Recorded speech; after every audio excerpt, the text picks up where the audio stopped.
buenos días para todos. En la mañana de hoy, el equipo económico vino a presentar en el Parlamento las medidas tributarias que explican la rebaja de impuestos. Como dijo el presidente de la Comisión, el senador Manini, hoy estamos frente a un hecho histórico. Estamos anunciando una rebaja de impuestos por 150 millones de dólares. Aquí varias veces ustedes nos han oído decir en estos 3 años que acá había una política económica distinta, que había cambiado, que habíamos cortado con la lógica anterior del gobierno del Frente Amplio, en donde todos los aumentos de gastos se financiaban con mayor impuestos. No hemos aumentado impuestos a pesar de los gastos que hemos tenido. Lo que se destaca significativamente son los gastos en la pandemia, que fueron por unos 2.300 millones de dólares. En el día de hoy hemos presentado medidas que dan un paso más. Ya no es no aumentar impuestos, estamos hablando de rebaja impositiva.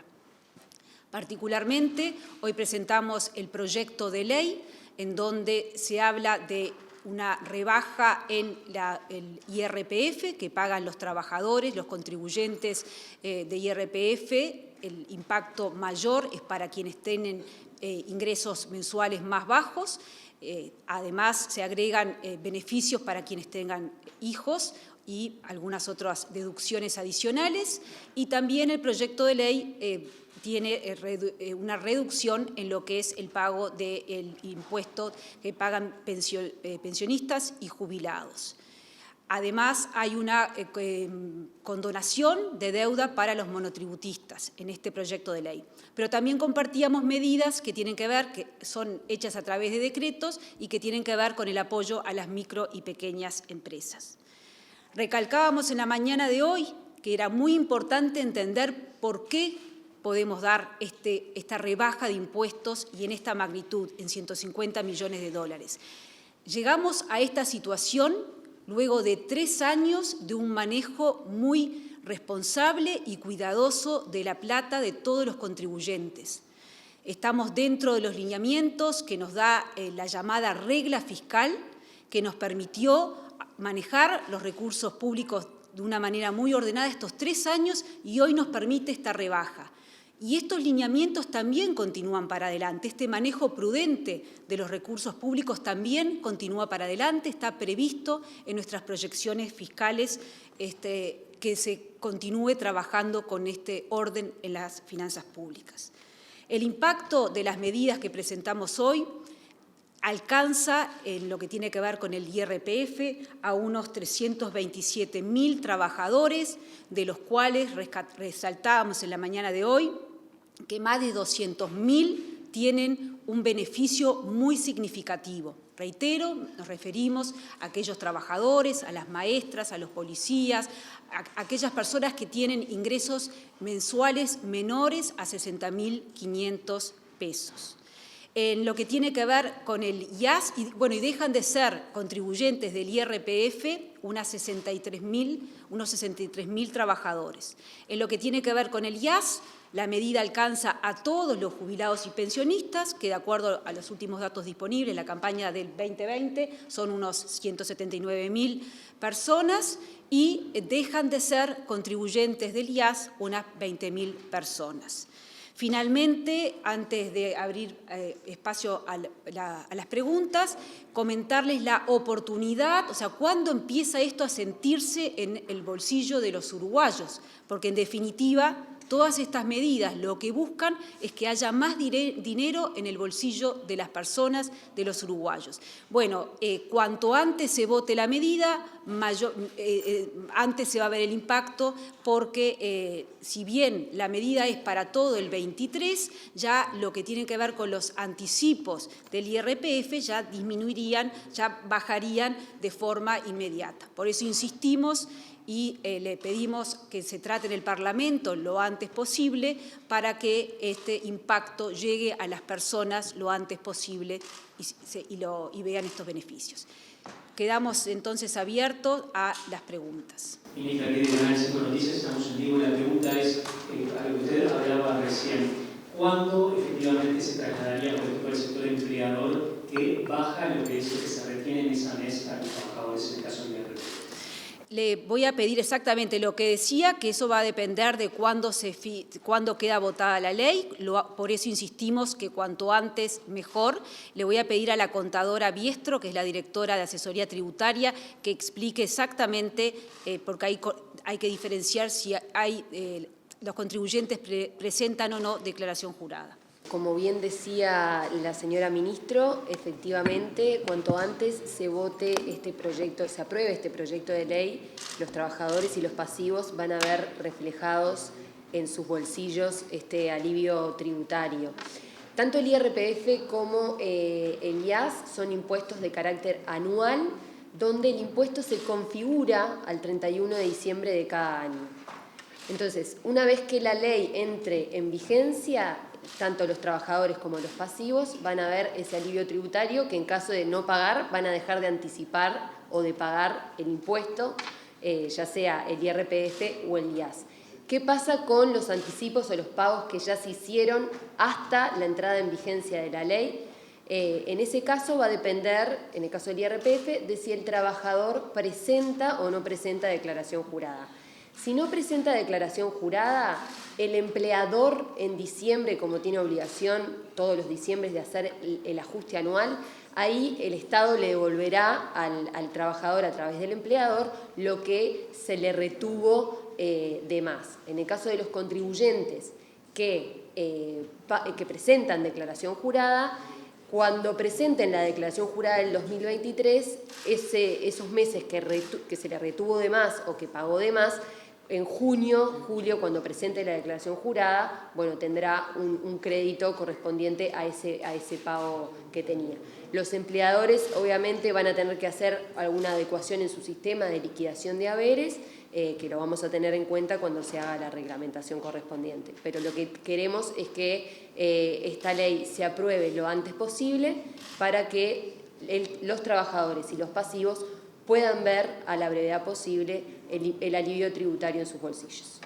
En unos minutos, Mario Vergara, el senador del Frente Amplio que dejó la comisión, decía que una buena medida para todo el grupo de trabajadores hubiera sido la deducción, por ejemplo, de la devolución de puntos de IVA en las tarjetas de débito. ¿Cuál es el argumento de por qué el gobierno no planteó esta medida dentro de estas medidas tributarias presentadas? Nos alegramos en la mañana de hoy escuchar que el senador Vergara, pero también el resto de los senadores del Frente Amplio, decían que esta medida iba en el sentido correcto, la rebaja de impuestos iba en el sentido correcto, y también nos alegramos que el Frente Amplio nos dijo en la comparecencia de que iba a votar esta rebaja de impuestos. Y digo que nos alegramos porque, como decía al inicio, no era lo que veíamos en el pasado, cuando la situación era de aumento de impuestos, el ajuste fiscal de 2017, el aumento luego de la tasa consular, el impuesto a los juegos de azar. O sea, eso era la lógica que venía. Aquí el alivio tributario, la rebaja de los 150 millones de dólares se hizo de forma estudiada, que ese dinero rinda lo más posible y se tomaron medidas focalizadas. Por eso se basó en los contribuyentes, los trabajadores contribuyentes de IRPF que tienen sus menores ingresos. A eso se agregaron otros beneficios en términos de deducciones. Eso fue, insisto, aquí lo que estamos hablando es de una rebaja de impuestos de 150 millones de dólares. El comentario del uso de los 2 puntos de la tarjeta de débito, lo dijimos hoy en la comparecencia. Cuando esta administración asume en marzo del 20, el beneficio que se había dado en las tarjetas de crédito, de débito, de 2 puntos de IVA para que se usaran más las tarjetas ya se estaban usando más. Los datos ya nos indicaban que había un mayor uso de las tarjetas, con lo cual no tenía sentido continuar con ese incentivo. A eso se suma que quienes más usan las tarjetas de crédito, las tarjetas de débito, son quienes tienen ingresos más altos. El último dato es el de 2017, no hay datos posteriores a la encuesta que hace el Banco Central, pero sabemos que es así, que se usa más en los niveles de mayores ingresos, por lo cual ese no es el camino que eligió este gobierno eligió apoyar a los trabajadores de menores ingresos, además de las empresas más pequeñas, las micro y pequeñas empresas, que si bien no lo presentamos hoy en el proyecto de ley, hemos dado esos beneficios a través de distintos decretos. Ministra Acosta, de Radio Centenario. El senador Vergara también en el análisis, más allá de reconocer que obviamente la presentación de lo que usted había manifestado en torno al tema del PPI no se podía cuestionar nada, porque en realidad el concepto a quien alcanza es la situación que ellos plantean políticamente, los sectores más vulnerables. Manifestaba también que, a partir justamente de lo que se conocía, consideraba que no se iba a afectar tampoco la caja del Estado. Pero expresaba también que eso no garantizaba que desde el Ministerio de Economía se llevar adelante políticas para los sectores que ellos llaman más vulnerables, que es el 70% de los que quedaron afuera de esta medida del IRPF, a partir, dice, de que el Ministerio por lo general termina haciendo caja primero para después dar este tipo de beneficios. ¿Qué análisis se puede hacer justamente de la crítica que se realiza del Frente Amplio respecto a que quedan 70% de la población por fuera de este beneficio que dan? Me cuesta seguir la lógica, no creo que de la pregunta, pero sino de la del Frente Amplio, creo que en parte porque ha ido cambiando los argumentos aún antes de conocer cuáles eran exactamente las medidas de rebaja tributaria. Lo que quedó bien claro en la mañana de hoy, que hay un apoyo a los trabajadores de menores ingresos y a las empresas más pequeñas de nuestro país, y que esto se suma a apoyos concretos que hemos venido dando tanto a la población más vulnerable. En la mañana de hoy repasábamos lo que es el apoyo a través del bono crianza, a través de otros apoyos que da el MIDES, tanto para la población, sobre todo el apoyo a los niños entre 0 y 6 años, que se ha reforzado muchísimo, y esto es más allá del COVID. Se detectó problemas estructurales que venían de antes y se están dando apoyos concretos. Pero además a la otra población que no llega a tributar el IRPF, también se ha venido apoyando, en primer lugar, con la creación de empleo. Hemos creado, el principal objetivo ha sido crear empleo y se ha creado. En segundo lugar, estamos en una fase de aumento del salario real. El último dato que tenemos es de enero de este año, con un aumento del salario real de 2,4%. Y en tercer lugar, algo que también repasamos en la mañana de hoy, se ha dado dentro de este marco de regla fiscal, se han dado una cantidad de recursos a educación, a salud, a vivienda, a seguridad, etcétera, a los propios salarios de los funcionarios públicos, especialmente los militares, los policías, los salarios de menores ingresos. Entonces, también se ha llegado a esa población y a eso le sumamos las medidas de hoy, pero no son solamente estas medidas. Hay que ver el conjunto de medidas que se ha tomado para aumentar el bienestar de los uruguayos. Y reitero, el conjunto de estas medidas se toma dentro de un marco de cuidado de la plata de todos, que es lo que llamamos la regla fiscal.